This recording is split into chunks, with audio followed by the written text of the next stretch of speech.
In this video, we're going to discuss Bayes' theorem. So this is a continuation of our previous video on section 4.5. We're expanding on the previous video by adding more branches to our tree. So let's look at our example. Let's say a factory has 4 production lines. Line 1 produces 15% of all items, and 2% of the items that it produces are defective. So here we've got some data given to us. We've got the 4 lines described here, lines 1 through 4. For each line, we know the percentage of all items that are produced on that line. So if you look at these 4 numbers, they add up to 100%. All of the items are produced on one of these 4 lines. And then for each line, we've also got the percentage defective. So for line 1, for example, 2% of the items produced on that line are defective, and line 1 produces 15% of all the items. If we jump down to line 4, for line 4, 4% of all the items produced on that line are defective, whereas line 4 produces 10% of all items. So that's all our data. The question is, what is the probability that a defective item was produced on line 3? So let's start by putting the data into a tree diagram. So our first decision is just which line is producing a given item. We're going to have 4 branches here for the 4 different lines. And so we'll go, I'll just say L1 for line 1, line 2, line 3, line 4. And then we've got probabilities here representing the percentage of all items that are produced. So since line 1 does 15% of all items, we could say the probability that an item was produced on line 1, 0.15. Similarly, we've got 0.4, 0.35, and 0.1. Then, now that we know which line we're talking about, we can talk about the probability that an item is defective. So for each of these lines, there are going to be 2 options, 2 branches here for defective and good. So I'll just write a little key over here. D means defective, G means good.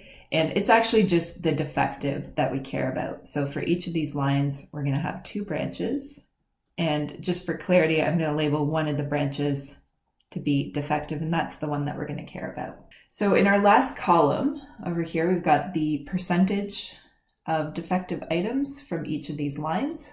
Percentages are 2%, so 0.02, 0.03, 0.07, and then 0.04. So that's our tree diagram with as much detail as we're going to need. Now let's see if we can describe the probability that we're trying to find in terms of a conditional probability. We want the probability that a defective item was produced on line 3. So what we know for sure about this item is that it's defective. So defective is going to be our given information. And what we're uncertain about is how likely it is that that item came from line 3. So the way we would write that up is we would say we want the probability that an item came from line 3 given that it is defective. And I'm just going to write D for defective. So that's the conditional probability that we're interested in calculating. So thinking back to our conditional probability formula, this is going to be the probability that an item came from line 3 and is defective. So I'm going to write intersection, or you could just write and, line 3 and defective, divided by probability of your given information. So divided by the probability that an item is defective. And we're going to use our tree diagram just to calculate both of these quantities here. So to do something like this, probability that an item comes from line 3 and is defective, well, the and is going to prompt us to multiply. So we're just going to multiply along the appropriate path in the tree diagram. We're looking at line 3 and defective. So we're going to go 0.35 times 0.07. Now this needs to be divided by the probability that an item is defective. And this is where our tree diagram is going to be really helpful, because there are actually 4 different ways for an item to be defective. It could be from line 1 and be defective. It could be line 2 and defective. So I'm just going to highlight the 4 possible paths here. Last one being line 4 and defective.